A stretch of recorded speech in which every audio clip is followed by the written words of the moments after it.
자, 안녕하십니까 수험생 여러분. 시험 보시느라고 고생 참 많으셨습니다. 저는 이제 33회 학개론 해설 강의를 맡은 개론 강의하는 이영섭 선생이라고 합니다. 제가 이제 전체적으로 1번부터 40번까지 여러분들 푸신 문제들 해설을 쭉 해드릴 건데요. 간단하게 전체적인 총평을 좀 말씀드리자면 올해 시험의 난이도는 매우 높다고 볼 수는 없었으나 좀 도드라지는 특징 중에 하나가 중난이도 문제가 많이 사라졌다는 거죠. 그래서 이걸 일명 체감 난이도라고 부르는데, 체감하면서 푸셨을 때 박스 문제도 조금 많이 나왔고, 특이하게도 박스 문제의 전체 정답 문제도 많았고, 그래서 이제 수강생분들께서 이렇게 제거식 또는 좀 찍기식으로 문제 푸신 분들은 조금 어렵지 않았을까. 물론 박스의 정답도 해설을 통해서 보시면 아시겠지만 아주 핵심적인 키워드가 몇 개 있거든요. 그래서 그런 부분들 잘 잡아서 찍으셨으면 괜찮을 법했는데, 그런 좀 특이사항이 있습니다. 그래서 이런 시험의 특징은 뭐냐면요, 풀 때는 시험을 잘 봤다는 느낌은 별로 안 드는데 풀고 나서 채점을 해보면 합격의 기본 점수 이상은 획득 가능한, 반대로 말하면 하난이도도 꽤 많이 출제된 그런 문제다. 저희들이 늘 강의하면서 강조했던 선택과 집중을 잘 했으면 본 시험에서 합격점을 취득하기는 어렵지 않지 않았었나, 누구나 합격점을 얻을 수 있진 않았었나, 이렇게 생각이 좀 됩니다. 자, 1번부터 바로 해설해가면서 올해 시험에서는 어떤 이슈가 있었는지 한번 살펴보도록 하겠습니다. 자, 1번 문제 바로 들어가 보죠. 자, 1번은 정착물에 대한 얘기죠. 정착물에 해당하지 않는 것을 골라라. 즉 바꿔 말하면 동산을 고르시면 되는 문제고, 3번 가식 중인 수목. 자, 가식 중이라는 건 임시로 심어놓은 나무인데 얘는 그냥 동산이라고 하죠. 그래서 3번에 가식 중인 수목은 정착물 자체가 아니다. 이제 그런 이슈 때문에 3번으로 간단하게 답이 처리되는 문제였습니다. 자, 바로 넘어갈게요. 2번 문제. 우리 2번은 부동산의 특성에 대한 얘기인데 이 문제도 그렇게 크게 어렵진 않았던 난이도 하급 문제였다고 봅니다. 1번에 토지는 물리적으로 위치가 고정돼 있다. 자, 여러분 부동성 기억나시죠?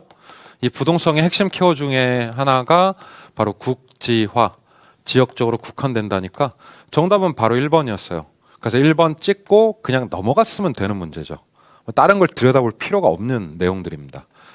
2번은 또 간략하게 언급드리면 생산재와 소비재의 성격을 모두 가지고 있다. 2번은 그래서 틀렸고, 3번은 용도적 공급 가능하다는 얘기 여러 번 드렸죠. 네, 요거 가능합니다. 그리고 4번은 부증성 때문에 특정 용도의 토지에 대해서도 장단기적으로 완전 미탈력이라고 했는데 장기적으로는 언제든 얼마든지 공급이 가능한 특징이 있고요.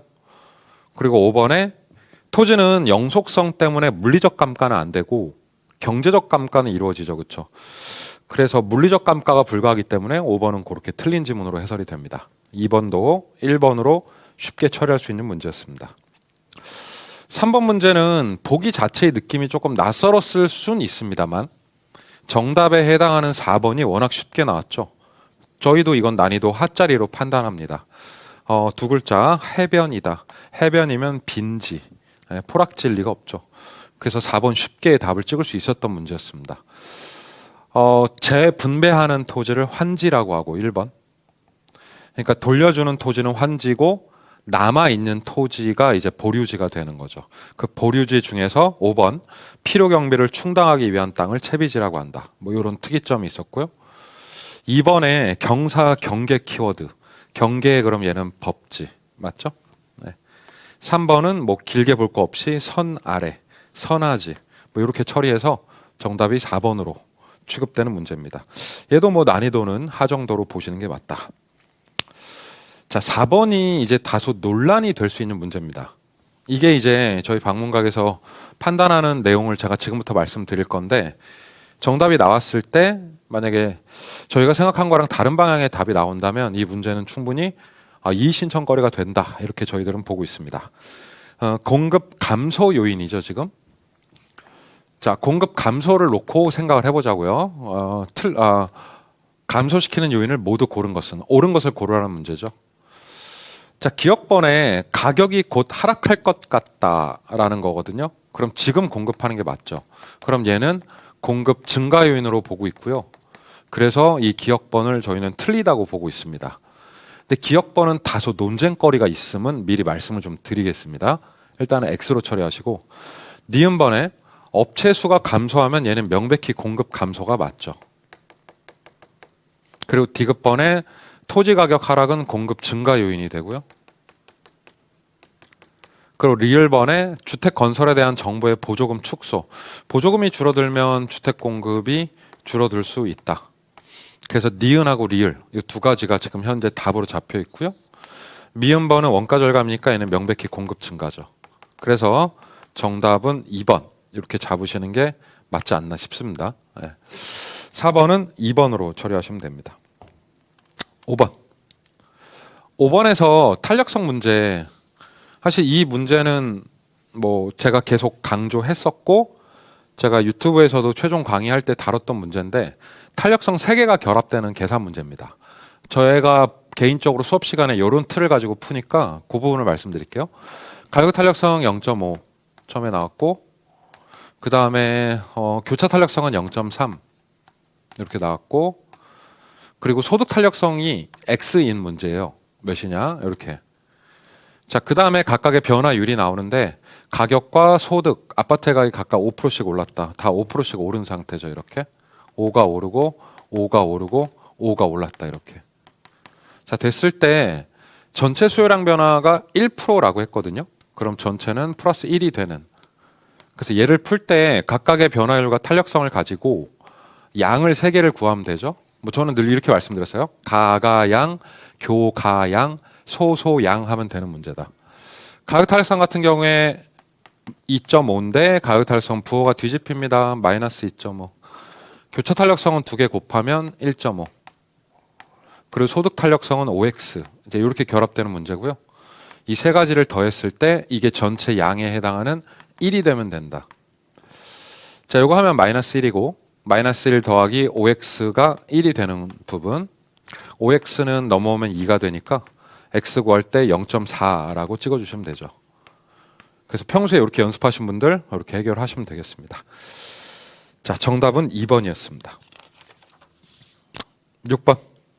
6번은 그야말로 늘 풀던 아주 평균적인 노멀한 문제, 균형 문제가 나왔어요. 수요가 불변이고 공급이 감소한다. 자, 공급 감소면은 왼쪽 위로 균형이 이동을 합니다. 공급 곡선. 그러면 위로 가격이 상승하고 왼쪽으로 양이 감소하게 되죠. 가격 하락이 아니라 가격 상승이라서 1번은 틀렸고요. 자, 2번에 공급이 불변인 채 수요가 증가합니다. 수요가 증가하면 오른쪽 위로 균형 갑니다. 위로 가격 상승하고 양은 증가하게 되죠. 감소가 아니라 증가. 3번. 수급이 동시에 증가하는데 뭐가 뭐보다 크다. 공급 증가폭이 크다는 표현이 보이네요. 그럼 공급 증가로만 판단하시면 되고 공급이 증가하면 균형은 오른쪽 아래 수공 여기로 이동하죠. 그럼 아래로 가격은 하락하고 양은 증가하게 됩니다. 4번에 수요와 공급이 동시에 감소하는데 수요 감소폭이 더 크다. 자, 이번에는 수요 감소로 판단하시면 되고요. 자, 얘로 판단했을 때 수요 감소면 왼쪽 아래쪽으로 균형점이 이동합니다. 그럼 가격은 하락하고 양은 감소한다가 정답이 되죠. 4번에서 이렇게 정답 찍으셨으면 됩니다. 5번에 수요는 증가하고 공급이 감소하는데 수요의 증가폭이 더 크다. 그러면 가격은 위로 상승하고 양은 오른쪽으로 증가하게 되죠. 마지막은 증가가 되죠. 6번 평이한 문제 4번으로 처리하시면 됩니다. 자, 7번은 경기 변동 문제도 특별하진 않았어요. 네, 늘 나오던 것들 나왔습니다. 자, 옳은 것은 1번. 가격이 지속적으로 하락하고 거래량이 줄어드는 건 하향시장, 불황시장에 대한 설명이죠. 자, 2번. 후퇴 시장의 국면에서는 상승이 지속돼서 정점에 돌아간다. 정점에 돌아가는 건 상향시장에 대한 설명이죠. 3번. 하향시장은 불황이니까 건축의 허가 신청이 지속적으로 감소하게 되겠죠. 4번. 회복시장의 구조는 이렇게 됩니다. 경기가 쭉 내려왔다가 치고 올라가잖아요. 그러니까 후퇴 하향, 기존의 하향이었던 국면에서 회복으로 바뀌게 되면 기존의 매수 우위였던 시장이 매도 우위로 전환이 타죠. 그렇죠? 그래서 4번에 매도자가 주도하는 시장으로 바뀐다가 정답으로 처리가 됩니다. 회복시장은 매도 우위의 시장이다. 5번에 안정시장의 국면에서는 가격 변동이 거의 없거든요. 그래서 어떻게 고쳐야 되냐면 과거의 거래 가격이 새로운 가격의 사례 가격이 됩니다. 가격이 거의 변동이 없기 때문에 기존의 가격을 그대로 사례 가격으로 활용을 해도 좋다. 자, 7번에 4번이었습니다. 8번. 8번에 균형 계산 들어가는 거 일반적인 문제긴 한데 분수 균형이 들어가니까 조금 계산하셔야죠. 귀찮게. 해보겠습니다. 자, 꼭지점 2p-20 놓고 갔다 두 번 놓고 풀면 되는 문제. 120-2p 한 번 갖다 놓고 풀고 그어서 120-2분의 3p 이렇게 놓고 풀면 되죠. 자, 봅시다. 2p-20은 120-2p. 자, p 넘어오면 좌변이 4p고 우변이 140이 됩니다. 자, 그러면 4로 나누면 p는 35. 균형 가격이 최초 35가 되고요. 35 대입하면 120-70이네요. 그럼 양은 50이 잡힙니다. 자, 요거 원모 타임. 2p-20은 120-2분의 3p. 이렇게 이제 되는 거고요. 자, 요게 1.5 상태인데 요거 넘어오면 좌변이 2분의 7p가 되죠. 2분의 7p. 그리고 우변 넘어오면 140이 됩니다. 자, 2 곱하면 7p는 280이 되고요. p는 40이 됩니다. 가격은 40으로 늘어나네요. 40을 넣으면 되는데 뭐 여기다 넣어볼까요? 그럼 p 자리에 40 넣으면 80-20이니까 양은 60이 되죠. 가격은 보시다시피 5만큼 상승하고 양은 10만큼 늘어납니다. 5 상승 10 증가 2번 이렇게 이제 답 찍으시면 됩니다. 네. 자, 9번 문제. 부동산 시장에 관한 설명으로 틀린 것은? 얘도 뭐 평이한 지문이었죠? 우리 늘 보던 지문. 1번. 정보의 비대칭이 왜곡을 초래한다. 맞죠? 네. 자, 2번. 부동산 시장은 장기보다 단기의 탄력성이 크다. 벌써 틀렸죠. 단기보다는 장기의 탄력성이 크죠. 이 두 가지 자리 바꾸면 되니까 2번 찍고 사실 넘어가면 되는 문제죠. 뭐 더 들어갈 것도 없는 문제입니다. 9번은 여기서 해설을 멈추도록 하고요. 참고로 5번도 계속 나온다고 했죠. 시험에. 불안전하더라도 부동산도 할당률이 될 수 있다. 10번 문제. 허프 문제인데 요 문제는 좀 까다로우셨을 것 같아요. 허프에 대한 굉장히 디테일이 쭉 나오죠. 결론적으로 말씀드리면 이 10번 문제는 다 맞는 설명이 되겠습니다. 기억번에 매장이 고객에게 주는 만족감, 효용이 클수록 선택될 확률이 높다. 허프는 점포 선택할 때 효용이라는 부분도 명확하게 고려하죠. 네. 기억번 맞는 얘기고. 니은번에 매장을 방문하는 고객의 행동력은 방문하고자 하는 매장에 뭐에 비례하느냐, 사이즈에 비례하고 뭐에 반비례하느냐, 거리에 반비례합니다. 그래서 크기 비례, 거리에 반비례 이 법칙 그대로 따라갑니다. 디귿번. 허프는 마찰 계수라는 걸 통해서 접근성을 측정을 하는데 마찰 계수는 두 가지. 교통의 조건과 물건의 특성에 따라 다르죠. 교통 조건이 나빠지면 나빠질수록 마찰은 커진다는 말이 맞죠.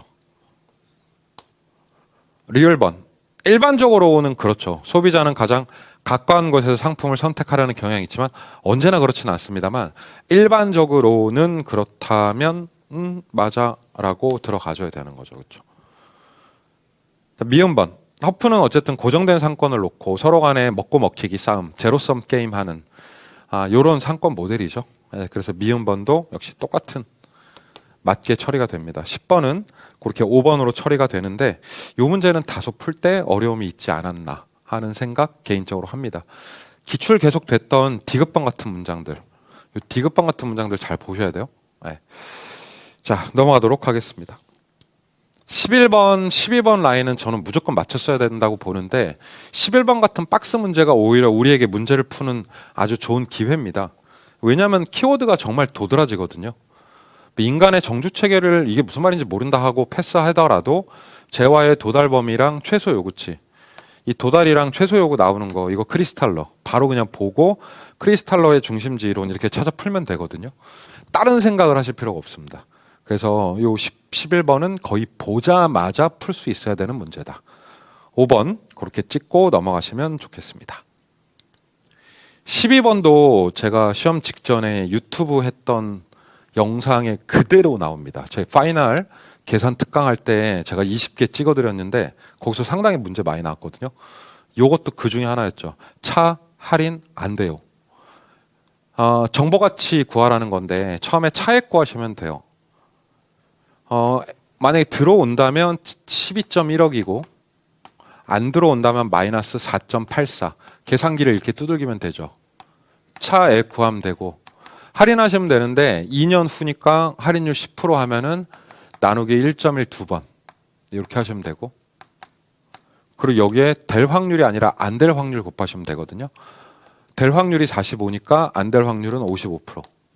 요거 조심하셨으면 되죠. 그래서 이렇게 계산기 찍어주시면 답 비교적 계산 문제지만 3번으로 빠르게 찾을 수 있었던 문제다. 그래서 이 문제는 좀 풀었어야 되지 않나 하는 개인적인 생각입니다. 자, 13번. 13번도 마찬가지로 짧은 문제인데 아주 중요한 키워드가 탁 뜨죠. 문제만 길지 키워드는 어렵지 않다.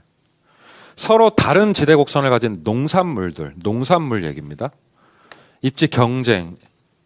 농업에서 입지 경쟁하는 모델은 튀넴밖에 없습니다, 여러분. 사실 여기서 답이 일단 나온 거고요.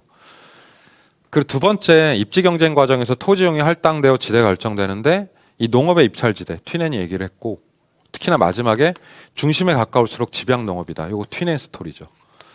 보고 1번 찍으셨으면 된다. 오히려 13번도 그랬고 아까 나왔던 크리스탈로 문제도 그렇고 이런 거는 굉장히 쉬운 문제라고 보셔야 됩니다. 13번이 1번이었어요. 14번 전형적인 레일리 계산이 나왔는데 인구수 대신에 매출로 낸 거죠. 자, 요거는 이렇게 간단히 풀 수 있습니다. 제가 풀어볼게요. 일단은 5만 명에 5kg, 3만 2천에 2kg. 5만 명 밑에 5 붙이시고 5의 제곱, 3만 2천 밑에다가 2의 제곱 붙이시고, 그럼 얘는 25분의 5만이니까 2천이고, 얘는 4분의 3만 2천이니까 8천이면은 2천 대 8천이면은 이게 1대 4란 얘기거든요. 그럼 10억 배분하면 되는데 여러분 이렇게 할 필요도 없고요. 그냥 1대 4면은 보기 보고 좌측에 1, 우측에 4, 1대 4 요거 찾으시면 돼요. 지금 보시면은 3번이 2대 8이니까 얘가 1대 4죠. 그래서 답 3번 이렇게 찍으시면 바로 해결되는 문제다. 요 계산도 했었어야 되는 문제다. 이렇게 판단됩니다. 얘도 제가 마지막에 했던 유튜브에 있었던 그 계산 그대로 거의 나온 거죠. 자, 15번. 15번은 입지 및 공간구조 이론에 대한 학자들 설명입니다. 공부 학자들 정확히 하셨으면 키워드 정확히 매칭되는 문제 맞죠? 자, 배버 주장은 최소 비용 이론. 공급자 관점의 공장 입지 이론이고 운송비, 노동비, 집적이익 3대 요인, 그리고 비용이 최소화. 정확하게 아주 전형적인 문장. 니은번. 래쉬 뭐 나온다고 했어요? 최대 수요 이론 나온다고 했죠. 그래서 수요 측면에서 공장 입지 판단한 거다. 배버랑 나오면 래쉬는 같이 나올 것이다. 항상 이렇게 말씀드렸습니다. 수업 시간에.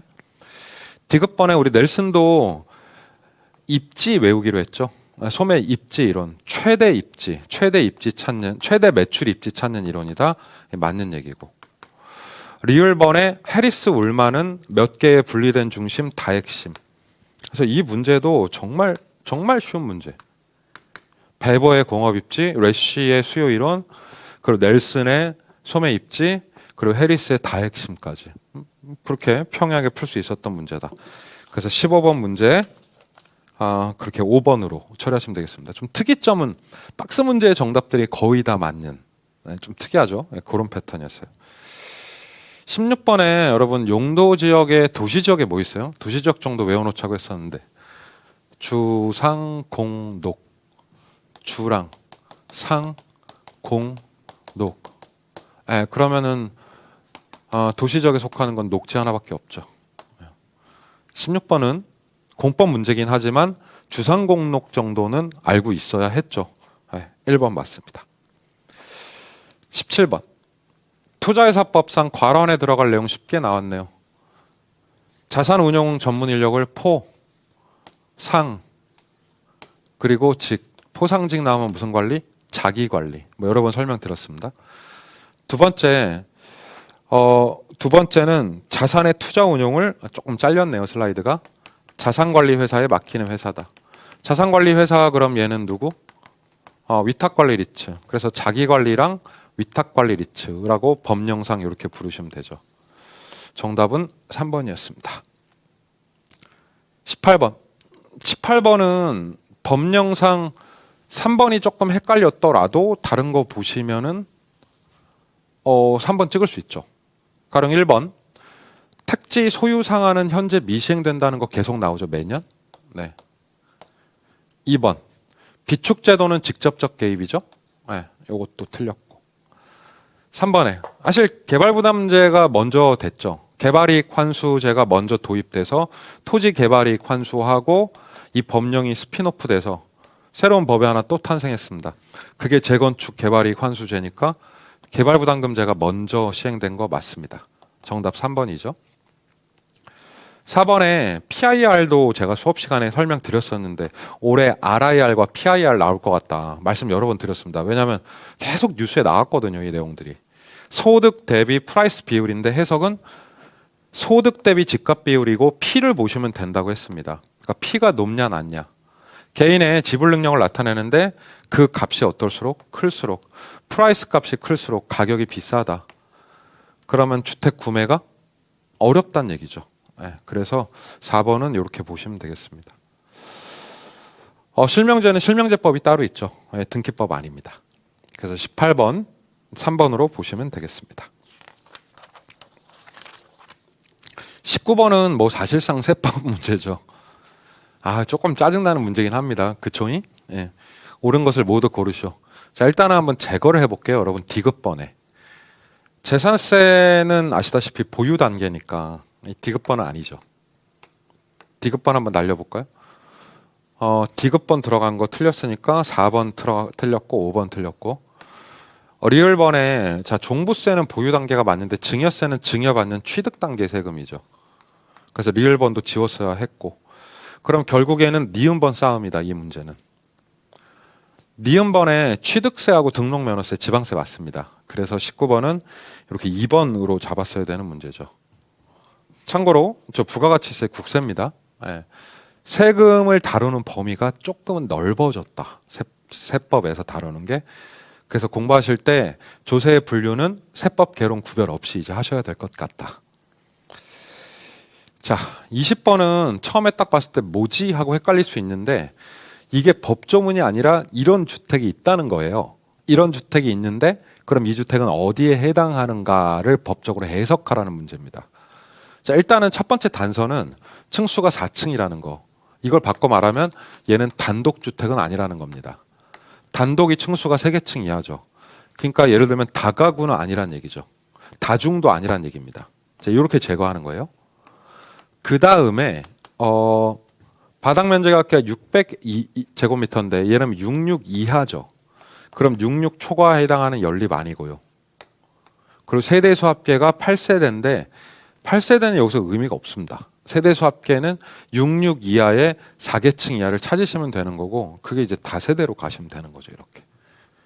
특정 주택을 놓고 법의 조건에 맞게 집을 고르라는 다소 특이한 문제였다. 20번은 5번이었습니다. 자, 21번 투자론 문제도 뭐 그렇게 깊이 어렵게 나온 것 같지는 않아요. 이 문제는 1번에 자산 가치와 운영 수익의 극대화를 위해서 효과적인 자산관리 전략을 수립할 필요가 있죠. 2번에 금리가 오르면 그만큼 요구 수익률도 같이 올라가죠. 기회비용이 반영이 됩니다. 3번 위험을 기피할수록 위험을 혐오할수록 보수적일수록 더 많은 걸 요구한다. 높아진다. 맞죠. 4번에 투자 환경 변화에 따른 투자 가치의 영향, 특정 변수, 변화에 따른 영향은 민감도 분석. 좋습니다. 늘 연습했던 문장이고 5번이죠. 답이. 순영가는 뭘로 할인합니까? 요구 수익률로 할인합니다.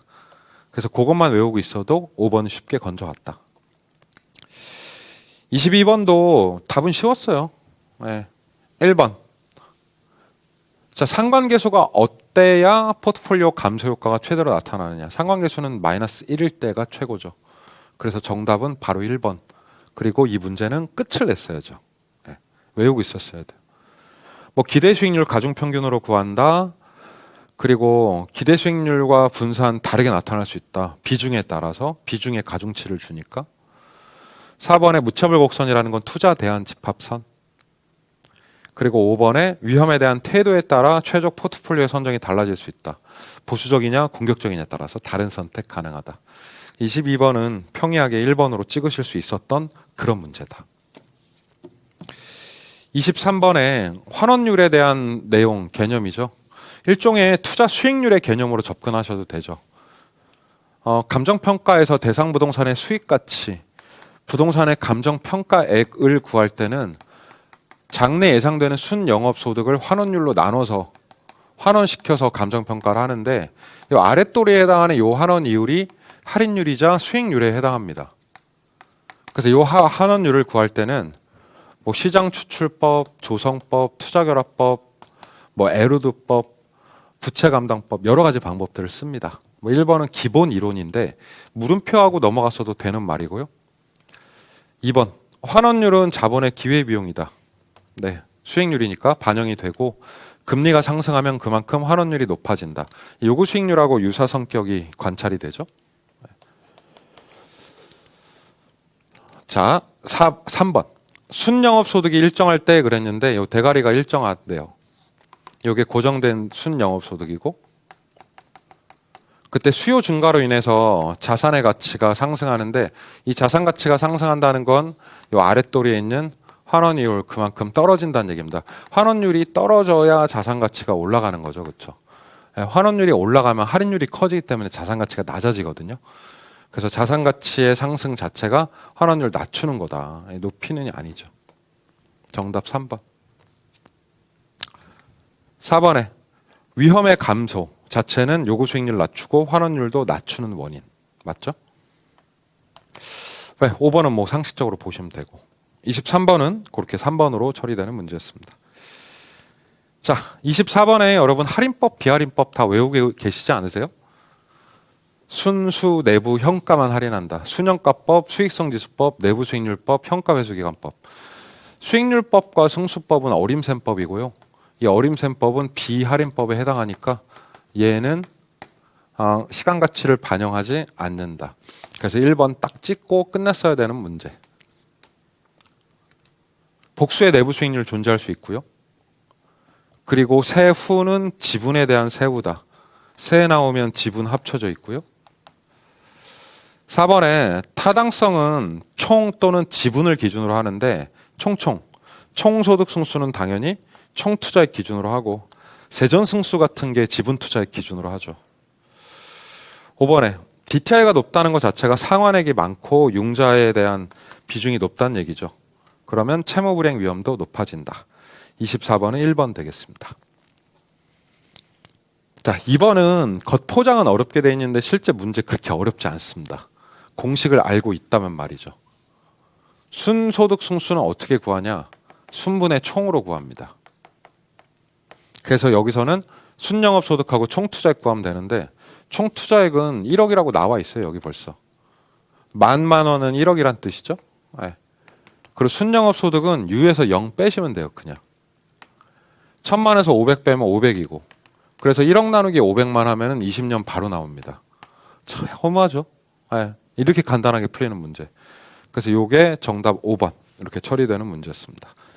25번도 알고 보면 의미 간단한 거. 26번은 봐오던 패턴인데 그냥 귀찮은 문제죠. 네. 딱 할까 말까 하는 문제. 시간 남으신 분들은 푸셨을 거라고 봅니다. 자, 기억, 니은 두 개 할 건데 타인 자본 40% 활용할 때 먼저 들어가 볼게요. 매입 가격이 2억이거든요. 2억이고 총 투자액이죠. 자, 그러면 융자가 40%니까 융자 8천만 원이고 그럼 당연히 내 돈은 지분은 1억 2천. 뭐 요런 이제 구조로 계산하시면 되고. 자, 수입 부분이 나오네요. 자, 영업 수입으로 700이 생기고 집값은 연 3%가 올랐다고 했는데 저 3%는 집값이 2억이니까 2억의 3%. 그럼 얘는 600만 원이죠. 그래서 집값이 600만 원 올라서 총 수입은 1300을 잡아놓으면 되는 문제. 자, 이자 5% 나오는데 5%는 융자에 적용하면 되니까 5%에서 이자 계산하면은 400만 원. 그리고 자기자본 수익률은 총 227. 총 수입 1300. 마이너스 이자 400. 나누기 내 돈 1억 2천. 네, 이렇게 구하시면 되죠. 그렇죠? 그래서 1억 2천 분의 900만 원. 이렇게 하시면 최초는 7.5%가 나오게 됩니다. 이게 기억번이고 니은번? 니은번은 그냥 융자 없으니까 전체 총 2억 원 투자해서 순영업소득 벌어들인 거. 전체 영업이득 700에 집값 올랐던 부분 600 더하면 1300 하시면 되죠. 융자 나가는 거 없으니까요. 그래서 바로 이렇게 계산해 주시면 요게 6.5% 이렇게 나오게 됩니다. 귀찮긴 하지만 계산 2번 하면은 풀 수 있었던, 사실상 요번 계산은 기출문제에서 다 나왔다 이렇게 보시면 됩니다. 자, 27번. 알고 보면 되게 쉬운 문제인데 풀다가 좀 헷갈릴 계제가 있는 문제. 정부는 소비금융의 확대와 금리 인하, 대출 규제 완화로 인해서 이 부분이거든요. 주택 가격의 급격한 상승에 대처한다. 집값이 너무 올라서 이거 대체하려면 융자 규제해야 되고 시장 안정화시켜야 되지 않나요? 그러니까 지금 1번 같은 경우에는 가격의 급격한 하락? 그렇잖아요. 지금 1번 정책 자체가 시장에 불을 붙여주는 정책인데 이렇게 되면 집값 더 오르죠. 그래서 1번은 정책적으로 잘못된 얘기다. 뭐 예를 들면 정부는 주택 소비 금융 축소, 금리 인상, 규제 강화 이런 식으로 가야 집값을 잡을 수 있을 거 아닙니까? 그래서 이제 그게 틀렸다고 보시면 되죠. 2번. 주택 소비 금융은 주택 구입 능력을 제고시켜서 유효 수요를 양산시키고요. 3번에 대출 확대의 거래 활성화. 4번에 주택금융은 거주용 부동산을 매입 또는 임대하는 데 필요한 자금 조달을 위한 금융상품 포괄하는 개념. 그리고 5번에서 늘 나왔다고 한 거. 주택도시기금은 국민주택 규모 뭐라고요? 이하. 이 부분도 계속해서 여러분 봐오셨던 거죠. 28번도 꽁으로 주는 문제입니다. 주택연금 보증 어디서 한다? HF. 한국주택금융공사. 그래서 5번 이렇게 찍으시면 되는 문제. 29번은 어려웠어요. 예, 사실 뭐 왜 어려웠냐면 이 부분은 강사들이 강의를 잘 안 하거든요. 그러니까 일종의 결론적으로 말씀드리면 잔금을 구하는 공식인데 잔금은 이렇게 구합니다. 잔금은 원리금 곱하기 연금의 현가계수로 계산을 하게 되죠. 특히나 남은 기간의 현가계수로 계산을 합니다. 지금 원리금이 나와 있거든요. 그래서 계산기에다가 원리금 54만 원을 치신 다음에 연금의 현가가 남은 기간이 171.06이거든요. 그래서 그냥 계산은 이렇게 하시면 끝나요. 근데 이 식을 외우고 있었어야 되는 문제라서 저는 뭐 개인적으로 이 문제는 어려운 문제다. 계산해 보시면 4번의 근사값이 나오게 됩니다. 4번 찍었어야 돼요. 그렇죠? 네. 30번. 듀레이션이라는 표현이 가중 평균 상환 기간. 좀 더 쉽게 보면 회수 기간이거든요. 그렇죠? 이 듀레이션이 회수 기간이라는 개념을 알아야 풀 수 있는 문제. 회수 기간이 짧은 기간에서 긴 기간. 평균 회수 기간이 가장 짧은 건 우리가 빨리 내는 기억범부터 시작하죠. 원금 균등이 가장 짧고 그다음에 원리금 균등이고 듀레이션이 가장 긴 건 만기 일시 상환이다. 1번이죠. 작년에 이어서 올해도 듀레이션이라는 표현이 또 등장을 했습니다. 30번은 1번. 31번은 틀렸어야 되는 문제라고 봅니다. 기존의 시험에 나왔지만 이 자산 유동화에 관한 법률이라는 법적 내용이거든요. 법령의 조문들이 쭉 나온 거예요. 자산을 유동화할 때 에셋을 담보로 시큐리티스라는 증권 발행을 하잖아요. 이때 이 부동산 또는 관련 채권들을 담보로 유동화가 되죠. 근데 유동화될 때는 ABS뿐만 아니라 ABCP 형태로도 유동화가 된다. 했을 때 5번. 이 CP는 S랑 다르게 법적 규제가 굉장히 약합니다. 증권은 금융위원회에 등록된 계획에 따라서 수행하여야 하는데, 그러니까 5번은 S 얘기예요. A, B, S. 근데 CP는 저 금융감독원에 등록할 필요 없고요. 상법상 SPC를 통해서 연속적으로 발행이 가능합니다. 그래서 5번은 S에 대한 설명이고 CP는 아니다. 그래서 답이 5번인데 얘는 그냥 틀리는 게 정신건강에 좋은 문제였다. 버리는 문제라고 봅니다. 32번. 공공임대주택에 해당하지 않는 것은? 사실 4번이 답인데 우리 공지민, 요 지민이는 민간임대주택 특별법에 따른 내용이죠. 그래서 얘는 공공주택 특별법에 따른 내용이 아니라서 정답은 이렇게 4번으로 확정이 되는 짧은 문제였습니다. 33번도 1번에서 쇼부 보셨으면 그냥 끝났을 문제. 강의하면서 항상 강조했던 게 시장 점유는 누구 관점이다? 공급자. 그러니까 요거 그냥 1번 딱 찍고 바로 게임 엔딩. 이렇게 됐었어야 돼. 더 들어갔으면 더 헷갈려. 이번에 가격을 다르게 하여 판매하는데 이 적응 가격 전략을 다른 말로 신축 가격이라고도 합니다.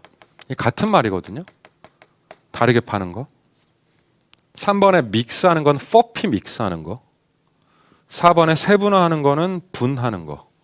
나누는 거.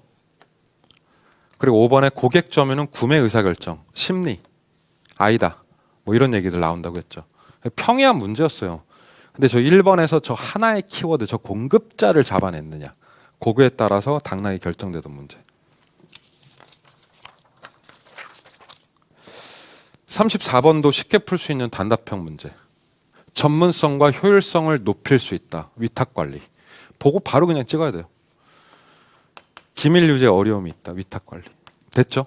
네, 34번에 2번은 들여다보면 답이 바로 나오는 문제였다. 35번은 난이도가 좀 있죠? 우리 수정이 옳은 것을 모두 고르시오. 자, 기억번. 수정의 연수는 경제적 연수가 아닌 물리적 연수다. 아니죠. 우리 수정이는 경제적 연수죠. 그래서 기억번은 틀렸고. 니은번에 제조다 원가 감액할 요인이 있을 때 경기물 세 가지를 고려한다. 요거는 맞죠. 니은번은 뭐 무조건적으로 답에 포함되어 있는 이런 형태로 가셔야 됩니다. 디귿번에 감가 수정할 때는 내용연수법이 있고 관찰감가가 있고 분해법이 있는데 리을번에 저 내용연수 안에 액법, 율법, 기금법이 있습니다. 조금 옛날 이론인데 요거 나왔죠. 디귿, 리을 다 맞게 처리하시면 됩니다. 이렇게. 그리고 미음번에 정률법 3대 특징 얘기했는데 율일정, 그리고 액감소, 그리고 초기 이빠이, 이게 3대 특징이었죠. 지금 감가액이 일정하다 틀렸고요. 감가액 줄어듭니다. 그래서 미음번 제껴내시고 니은, 디귿, 리을로 갔어야 되는 문제인데 이건 좀 난이도가 있는 문제였다. 왜? 디귿, 리을번이 낯설 수가 있으니까. 틀렸어도 얘는 할 말 없는 문제였어요. 35번, 4번입니다. 36번의 법령 문제인데 그냥 조금 상식적으로 볼 수 있지 않나요? 그쵸? 읽어볼까요? 시장가치? 1번. 감정평가액은 원칙적으로 시장가치를 기준으로 한다. 맞잖아요. 2번에 법령에 다른 기준이 있으면 시장가치 외적 가치를 기준으로 할 수도? 그렇잖아요. 3번. 통념상 필요하다고 인정이 되면 시장가치 외적 가치를 기준으로 할 수도? 그렇다고 했죠? 있다. 4번. 평가 법인 등은 의뢰인이 요청해서 시장가의 외적 가치를 기준으로 평가할 때는 두 가지를 고려해야 돼, 법적으로. 4번에 해당 시장가치 외의 가치의 성격과 특징도 검토해야 되고요. 이건 언뜻 읽어도 말이 좀 안 되잖아요, 4번은. 그리고 5번에 합리성 및 적법성이 결여되었다고 판단이 되면 의뢰를 거부하거나 수임을 판단할 수도 있다는 것도 이것도 당연히 맞는 해석이죠. 4번은 아무것도 모르더라도 아니 시장가치 외의 가치 성격과 특징도 검토해야 되지 않나라는 걸 통박으로도 볼 수 있는 문제다. 그래서 답 4번으로 무난하게 찍을 수 있었던 문제라고 봅니다.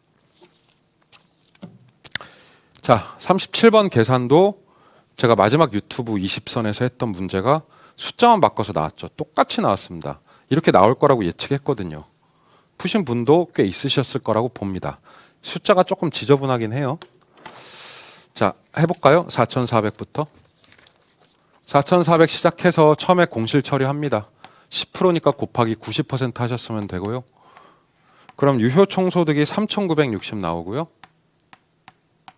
여기에 영업경비가 나오는데 영업경비가 가능조소득의 2.5%, 여기에 2.5% 주면은 그러면 경비 자체가 110이 나오게 됩니다. 이런 계산이 조금 짜증나죠. 네. 하셔야죠. 그래도 3,850이고요. 이걸 환원율로 나누면 되는데 환원율은 물리적 결합법 나올 것 같다고 했잖아요. 토, 건 이렇게 곱하면 300, 곱하면 400. 그래서 곱하고 더하면 된다고 그랬죠. 그럼 700이 되고 700, 100으로 나누면 7%. 그래서 환원율 여기서 7% 잡았으면 요거 0.07로 나눠서 답 3번인 거 금세 잡아낼 수 있지 않았을까. 37번은 말씀드린 그대로 나왔다.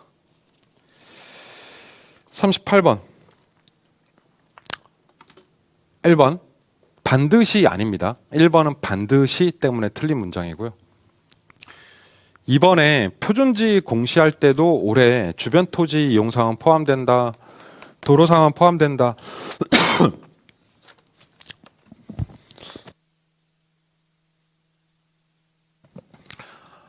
갑자기 사례가 들리네요. 죄송합니다. 요거 말씀드렸던 게 지번, 가격, 면적, 형상 들어가고 여기에 뭐 주변 토지라든가 뭐 이런 것들 포함되어 한다는 얘기 드렸었죠. 그래서 38번에 2번 이렇게 정답 찍을 수 있었던 문제 아니었나 싶습니다. 3번 국장이 표준주택 할 때는 중앙위원회, 시군구가 아니라 중앙위원회고요. 4번에 국장이 표준주택가격 조사할 때는 부동산 원에 의뢰하죠. 평가법인 아닙니다. 공동주택과 표준주택은 지분 부동산 원 이렇게 계속 말씀드렸었고 5번에 표준 공동주택, 개별 공동주택이라는 건 없습니다. 공동주택은 표준과 개별이 없고요. 표준 개별 주택 가격이 표준 주택 가격이 개별 주택 가격의 기준이 된다. 표준 단독 주택 가격이 개별 단독 주택 가격 이렇게 들어가야 맞습니다. 그래서 공동 들어가서 틀린 그런 문제였습니다. 39번 계산도 그냥 기존에 나왔던 건데 조금 복잡하게 이것저것 얹혀서 나온 문제. 아예 몹쓸 문제는 아니었던 걸로. 자, 무조건 사례 가격 먼저 찾자. 말씀드렸죠, 수업 시간에. 8억 찍어놓고 초반에 시키는 거 면적 보정밖에 없다고 그랬잖아요. 자, 면적. 대상 토지는 150, 사례는 200. 대상 항상 대가리. 그러면 200분의 150이니까 사실 계산기로 칠 때는 곱하기 150 나누기 200. 이러면 200분의 150 계산이 되죠.